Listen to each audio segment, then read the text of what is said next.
चीन कुछ ही सालों में डाउनफॉल फेस करेगा। आपने सुना ही होगा कि चीन ने बहुत तरक्की कर ली है, बहुत बड़ी बड़ी बिल्डिंग्स बना ली हैं, लेकिन अब यही इंफ्रास्ट्रक्चर चीन की दुखती नब्ज बन गया है। सबसे पहले तो आपको बताते हैं कि चीन ने इतनी तरक्की आखिर कैसे कर ली, साथ ही भारत के लिए इसमें कौन सी सीख छुपी हुई है। भारत 1947 में अंग्रेजों से आज़ाद हुआ था और चीन में 1949 में सत्ता की कमान सीसीपी के हाथ में आई थी। दोनों का सफ़र लगभग साथ में ही शुरू हुआ था, लेकिन चीन आज 20 ट्रिलियन की इकोनॉमी बन चुका है और भारत की इकोनॉमी 3.7 ट्रिलियन डॉलर की है। आखिर कैसे चीन इतना आगे बढ़ गया, जबकि आज से 40 साल पहले दोनों देश एक बराबर ही थे। इस वीडियो में हम आपको बताएंगे कि चीन ने इतनी ग्रोथ कैसे की, कौन सा सीक्रेट था कि जो चीन सुपर पावर बन गया सिर्फ 40 साल में। पहला कारण जो चाइना की ग्रोथ का है वो है नो इंग्लिश इन चाइना। चीन की हायर एजुकेशन में चीन की अपनी भाषा मैंडरिन का इस्तेमाल किया जाता है। इंडिया में अगर आपको हायर एजुकेशन प्राप्त करनी है तो आपको पहले इंग्लिश सीखनी पड़ती है, जिसमें बहुत सारा समय लग जाता है, लेकिन चीन में ऐसा नहीं है। चीन में वहाँ की लोकल भाषा में हायर एजुकेशन ले सकते हो आप। दूसरा सबसे बड़ा कारण चीन की ग्रोथ का वो है स्किल डेवलपमेंट, जहाँ भारत में आज स्किल डेवलपमेंट के लिए कई सारी स्कीमें गवर्नमेंट लेके आई है ताकि लोगों के पास स्किल आए और उन्हें अच्छा रोज़गार मिल सके।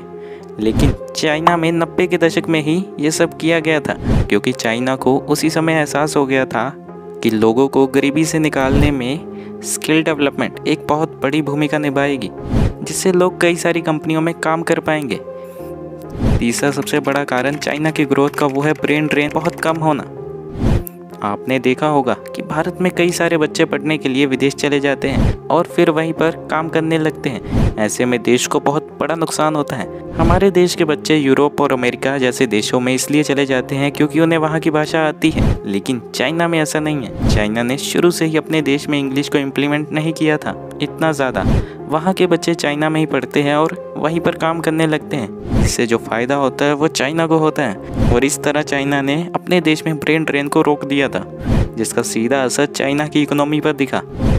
चौथा जो सबसे बड़ा कारण है चाइना की ग्रोथ का वो है विदेशी कंपनियों को चाइना में बुलाना। कंपनीज को मैन्युफैक्चरिंग के लिए चाइना में इनवाइट किया गया था और चीन ने उन्हें सस्ती लेबर और सस्ता रॉ मटेरियल प्रोवाइड करवाया ताकि वह कंपनीज सस्ते में चाइना में अपना सामान बनाएं। इससे कंपनीज को भी अपना फ़ायदा दिखा, क्योंकि उनका सामान पहले से ज़्यादा सस्ते में बन रहा था, जिससे कई सारी कंपनीज चाइना में शिफ्ट हो गई। पांचवा जो सबसे बड़ा कारण है चीन की ग्रोथ का वो है फॉरेन इन्वेस्टमेंट चाइना में लाना। चीन ने अपने यहाँ दुनिया भर के इन्वेस्टर्स को इनवाइट किया था इन्वेस्टमेंट के लिए, और चीन की बड़ी इकोनॉमी और हायर ग्रोथ को देखकर दुनिया भर के इन्वेस्टर्स ने चाइना में इन्वेस्टमेंट काफ़ी ज़्यादा किया था। काफ़ी हद तक अमेरिका भी कारण है चाइना की ग्रोथ का, क्योंकि अमेरिका ने चाइना में भर भर के इन्वेस्ट किया था। अमेरिका ने सोचा था उस समय चीन कम्युनिज्म को छोड़कर डेमोक्रेटिक रास्ते पर आ जाएगा, लेकिन ऐसा नहीं हुआ। आज वही चीन अमेरिका को आंखें दिखाता है। छठवां जो सबसे बड़ा चीन की ग्रोथ का कारण है वो है WTO में एंट्री। अब चीन के पास कंपनीज थी, एक्सपोर्ट करने के लिए सामान और इन्वेस्टमेंट भी थी, लेकिन अगर कोई देश चीन के सामान पर प्रतिबंध लगा दे तो क्या होगा। तो इसी से बचने के लिए चीन ने WTO को ज्वाइन किया था 2001 में। WTO के रूल बुक के मुताबिक कोई भी देश दूसरे देश के सामान पर प्रतिबंध नहीं लगा सकता। इस तरह चीन को एक रास्ता मिल गया था दुनिया भर में अपना सामान बेचने का, वो भी बिना किसी रोक टोक के। सातवां जो सबसे बड़ा कारण है चीन की ग्रोथ का वो था लोकल बिजनेसेस को सब्सिडी देना। अब चीन ने खुद की कंपनीज और बिजनेसेस को सब्सिडी देना शुरू कर दिया था, जैसे कि इलेक्ट्रिसिटी की कीमत बहुत कम रखना, आसानी से जगह प्रोवाइड की गई उन्हें, और बहुत सारा सस्ता रॉ मटेरियल। साथ ही टैक्स में बहुत सारे बेनिफिट्स दिए गए। इसके कारण चीन की कंपनियों का सामान बहुत ज़्यादा सस्ता हो गया। चीन ने इसे दुनिया भर की मार्केट्स में डंप करना शुरू कर दिया। इस तरह चीन ने दुनिया भर की मार्केट्स में अपना कब्जा कर लिया। इसी कारण आपको चाइना का सामान बहुत ज़्यादा दुनिया भर की मार्केट्स में मिलता है। अगला जो कारण था चाइना की ग्रोथ का वो था चाइनीज़ प्रोडक्ट्स। आपको कोई भी प्रोडक्ट 1000 रुपये का मिलेगा, वही चाइना का बना हुआ सेम प्रोडक्ट आपको 200 से 300 रुपये में मिल जाएगा। कई लोग ऐसे होते हैं जिनको कई प्रोडक्ट सिर्फ एक ही बार यूज़ करने होते हैं, बार बार नहीं, इसलिए वह चाइना का सामान ले लेते हैं। और कई लोगों के पास पैसे ज़्यादा नहीं होते, इसलिए वो चाइना का सामान खरीद लेते हैं। लेकिन इससे डायरेक्ट फ़ायदा चाइना को होता है, क्योंकि चाइना का सामान सबसे ज़्यादा सस्ता और सबसे ज़्यादा बिकता है। 8वां जो सबसे बड़ा कारण है चाइना की ग्रोथ का, वो है कम्युनिज्म। चीन में पूरा कंट्रोल सरकार के हाथ में होता है। सरकार चाहे तो वहाँ कुछ भी कर सकती है और लोग कुछ भी नहीं कर पाएंगे। जैसे कि रिसेंट केस जैक मा का ही देख लो। चाइना के सबसे बड़े बिजनेसमैन जैक मा ने चीन की सरकार की नीतियों के खिलाफ बोला था। उसके बाद वे कई दिनों तक गायब रहे। जैक मा की कंपनी अलीबाबा के भी कई हिस्से कर दिए गए अलग अलग। अगर एक बड़े बिजनेसमैन के साथ ये हो सकता है सरकार के खिलाफ बोलने के लिए, तो सोचो आम जनता के साथ क्या होता होगा। भारत जैसे देश में अगर जनता किसी चीज़ पर विरोध करती है तो सरकार वो प्रस्ताव ही रद्द कर देती है, लेकिन चीन में ऐसा नहीं होता। वहाँ की सरकार अपनी मनमानी करती है।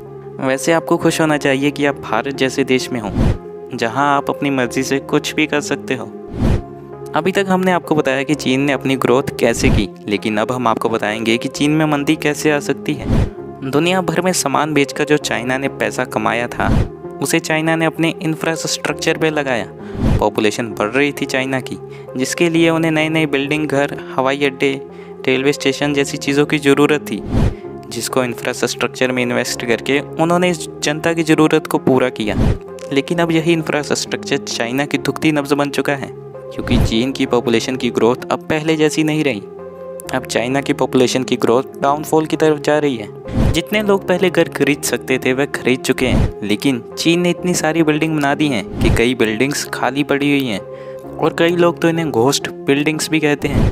और काफ़ी सारे एयरपोर्ट ऐसे हैं चाइना में जो खाली पड़े हुए हैं, जिनको बनाने की कॉस्ट तो बहुत ज़्यादा आई, लेकिन अब उनका फ़ायदा नहीं दिख रहा, उनसे कोई प्रॉफिट जनरेट नहीं हो रहा।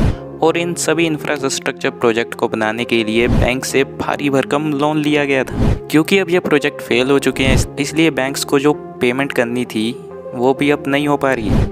इसी कारण चाइना में कई बैंक दिवालिया होने की कगार पर हैं। पिछले साल चाइना में एक बैंक डिफ़ॉल्ट हो गया था, जिसके बाद लोगों ने अपने पैसे लेने के लिए बैंक्स के बाहर लंबी लंबी कतार लगा दी थी। इन्हीं लोगों को रोकने के लिए चाइना ने अपनी आर्मी और टैंक्स को डिप्लॉय कर दिया।